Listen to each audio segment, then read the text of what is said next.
Imagine. Imagine you're a project coordinator that just been tasked with assisting your project lead on a project. You and the project lead meet and you begin to attend the project lead's meeting. Then you realize something is a little bit off. Hey, listen, the project is not organized.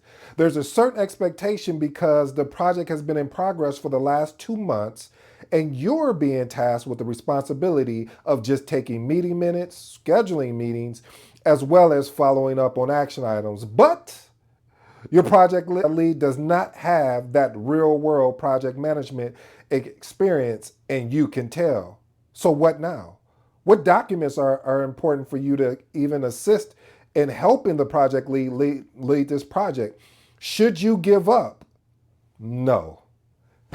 Your boy, he got you covered. If you're new to the episode, I go by the name of ED. For all you smart and intelligent folks out there, that just simply means Ed. I have an 8-point framework, and these 8 points, my goal, my job, my mission today is to unpack today's episode. Now, today's episode is going to be a good one, family, because of the fact of this has actually happened to me. You mind if I share a story with you? You see, what I realized is sometimes you can get on a project and you're excited, and I've shared this before, where you're so excited you forgot everything that you've learned along the way. Ooh, I like that. Okay, you don't like that one. How about this? You can get on a project and you're so excited about what the position entails, but you forgot to do your homework. Well, family, you're rocking with me today. You are here with me today, and I'm going to help you with that homework because a lot of times, in the world of project management, there's so many documents or artifacts and things you could use along in the journey. And I'm going to talk about 8 of these that I really feel like if you don't know anything about project management, if you don't know, hey, how should I get this project organized? Now, again, there's so many more that you can use, but if I'm giving you the basis of my thesis today to say, if I was given a project as a project coordinator, a project manager, what would be the documents that I would use to understand or basically to get a project organized, number one, and to lead it effectively. Now, again, there's artifacts out there, or I should say subsidiary type plans, but we're going to focus on some of the things I think is important, and you tell me what your thoughts are about that. All right, point number one. Project charter. Listen, family. This project charter documents and really serves as a foundation for the project. It helps align everyone involved. Now, I'm going to say about there's 6 pieces here to the charter that are extremely important. Of course, if we want to go take a deeper dive, there are more pieces that you could say, well, hey, I need to have this, and this. But I'm going to say these 6 is like, if you don't have these 6 on the charter, there's no point of even bringing this artifact out. First of all, is your overview. Let's make it very simple and plain because this is what we do here to help you understand how important this document is. First of all, overview just outlines the project and what is it going to entail. What are any dependencies, and also how are we going to measure that we're winning, aka the success that we're having. Scope. This provides a summary of basically what's in scope, what's important, what's not, how are we going to leverage this. The next one is schedule. Basically, what's the overline? Could you give me an overview at a very high level? What are some of the deliverables? What are some of the milestones that we need to achieve? And then the next item is risk. Basically, what can we anticipate? What are any impediments, roadblocks that may have come along the way? And most of all, a budget.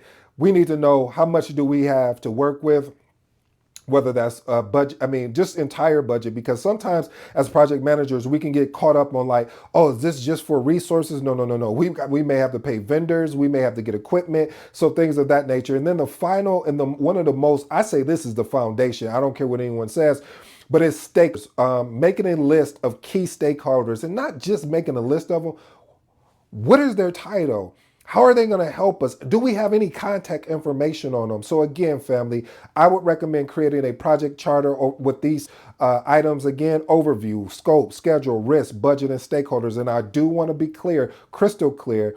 There's so much more you can add to the charter, but I am talking about based on my thesis today of what we were saying. If you've just been added to a project, or you've been part of a project for a couple months, and the project is just out of whack, is not organized, what are the documents that I'm going to use? So that's point number one. Point number two, communication plan. I always talk about in this book, The Magnetic Project Manager. One of the biggest things here that we have to understand is communication and stakeholders are key. If you are unable to communicate effectively, whether that's verbal or written, we're in trouble. So I always say develop a communication plan that outlines the how, when, whom we will communicate throughout the project. And let me tell you how this communication management plan is really going to help you out.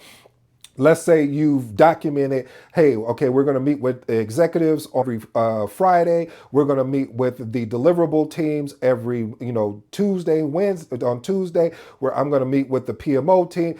And you have all of this documented. When someone says, hey, I'm not getting the meeting invites. And again, you would put in your communication management plan the resources that are in there, because family, you will always get stakeholders that will all of us lose the meeting. Don't ask me how. Don't know. Don't just go with me a little bit here, family. But seriously, we want to develop a communication plan that outlines again the how, when, and with whom you will actually communicate with on the project. Let's move on to point number three. This is a very key document as well, or artifact.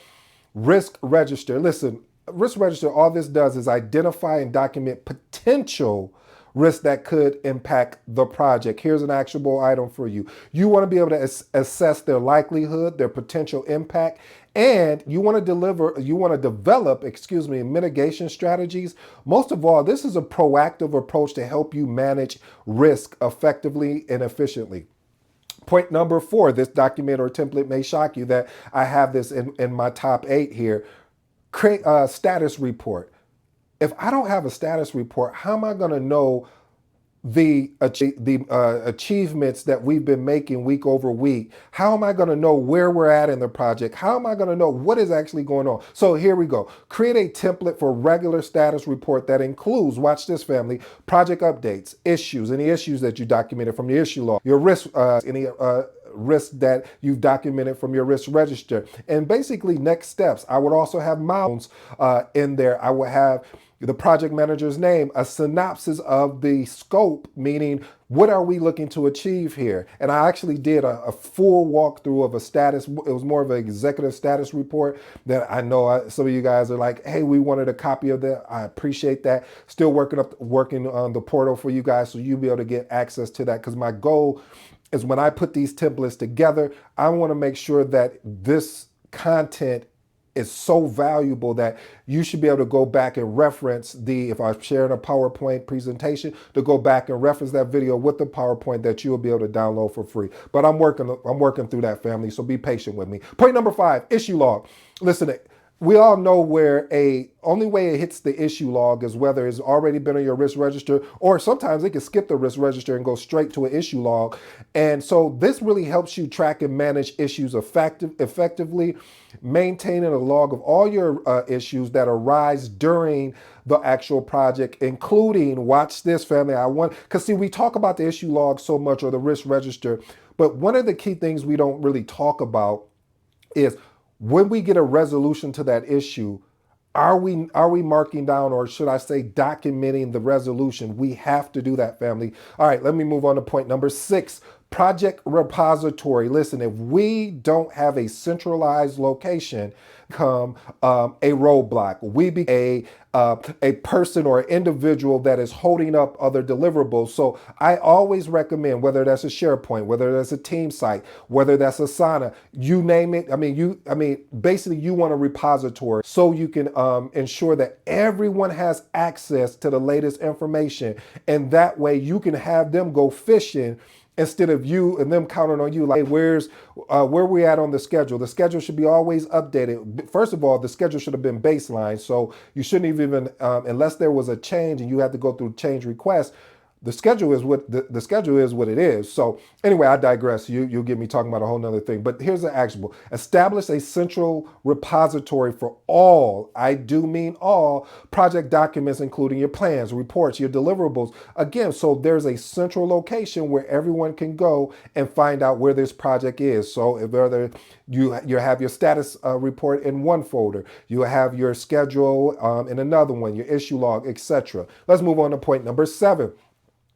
Project scope statement. Listen, this document really helps prevent scope creep and ensures everyone is on the same page. If you don't have a scope statement, you're in trouble. I'll just say that. No, but seriously, on a serious note, you want to develop a detailed project scope statement that clearly defines what is included and what is excluded from the project. That is key, family, because if you don't know what is going to be part of this project, if you're not leveraging more of a Scrum framework and it's more of a predictive, like a waterfall approach, you need to know what's in this scope statement, from beginning to end. And if anything shifts or change, we need to follow the proper change management process to ensure we're doing it right. Let's move on to point number 8. Lesson learned register. Now, I know this one shocks you because you know why? Project managers don't leverage the lesson learned register effectively. Let me explain why. So what they learn register, most of the time, if my real project managers out there would be honest, they wait until the end of the project. Okay, let's not even talk about them. Let's talk about me. I used to wait until the end of the project and then go around the room and, I'll meet with all the different stakeholders and I'll say, hey, what was some things we could have done better? What did we do well, etc. But what I learned is I missed valuable points along in the journey because you got to understand, family, a project is really, truly a journey. And there's going to be things you learn along the way that you want to document. For instance, I'll give you a good example. Maybe you learned that, hey, when we start the project, maybe we need to ensure that our consultants have access to a certain system, can extract certain information, and you may not find that out until you're longer on into the project, or you needed certain equipment. And see, let me tell you why this lesson learned register is important. I wish more project managers would share it, basically amongst each other, because it really helps you, project manager. Having the ability to document lessons learned throughout the entire project is going to help improve when you take on your next project. And it's really basic. You're looking for, hey, what worked well, what didn't, and what could we basically improve? Here's my bonus for you, family. Through all of this and through documenting everything, you want to have a proper project closeout report. This closeout report is going to basically be a comprehensive document that summarizes the outcome, the failures, along in your journey. And then you also want to ensure that all of your documents that you use, so the documents that we talked about, are actually closed out properly. And then here's an actionable tip for you. Keep this for future projects, family, because it's really going to help you as you go out. Let me give you my 3 closing remarks and then I'm done for the day, family. I appreciate your time. Number 1, project start charter. As I advise you guys, a project charter, if we were to really look at it, again, we can go more in depth, we can add more to it, but the basis of it is you want to ensure that you get your project overview. What are we doing? You want to get the scope. What is this project actually going to be about? What are we trying to get out of this project? Stakeholders, schedule, risk, and of course, budget. Point number 2, communication plan. As I stated before, when you develop a communication plan, this outlines when and with whom we're going to have communications with. How are our meetings scheduled for? When are the meeting? When are we connecting to, maybe do a check-in on the lessons learned register or a check-in on any particular document? You want to document this from beginning to end. The reason why, when I say beginning to end, meaning that you want to get the team in there and find out what their communication style is. Because I remember one communication plan I put together, I had some team members. I'll be very transparent. I actually had some leaders to say, hey, listen, it would probably be better if you communicate with me in Teams if you need something, because I get so many emails. We documented that because it was important, because if we needed something as far as the escalation path, he told us, hey, we want to be communicated through Teams because we can get to it faster. I said, no problem. And when we sent the communication plan out, they all agreed. The last and final point is risk register. Listen, family, again, there's more that I could have put on here as my closing remarks. But again, risk register really helps you identify any potential risk that could impact the project. Family, I hope you enjoyed today's episode. I go by the name of ED.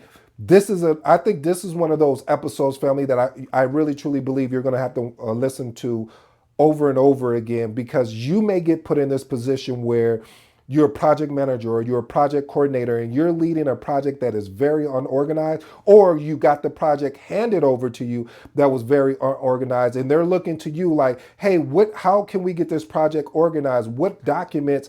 And again, I could have went through a plethora of documents, but this is the basics. This is when I say basics, meaning if I walked in, these would be the documents I'll be wanting to use. And then watch this, family, because I don't want you to miss this point. Then I first was find out where they're at, and then I would bring them up with me. And bringing them up with me, now I'm creating a project management plan. Now I'm creating a more detailed Gantt chart. Now I can go more in depth, but first you got to meet people where they are. And a lot of times what we do as project managers, coordinators, program managers, etc., is that we want to throw literally the whole pinbox at them, or and these things, and that doesn't work, because that organization may not be mature enough to be there just yet. And so it's up to you, especially if you're a CAPM or a PMP. You need to meet them where they are, and then you bring them up with you. Okay, I'm done with my soapbox. I hope you enjoyed today's episode again, and I go by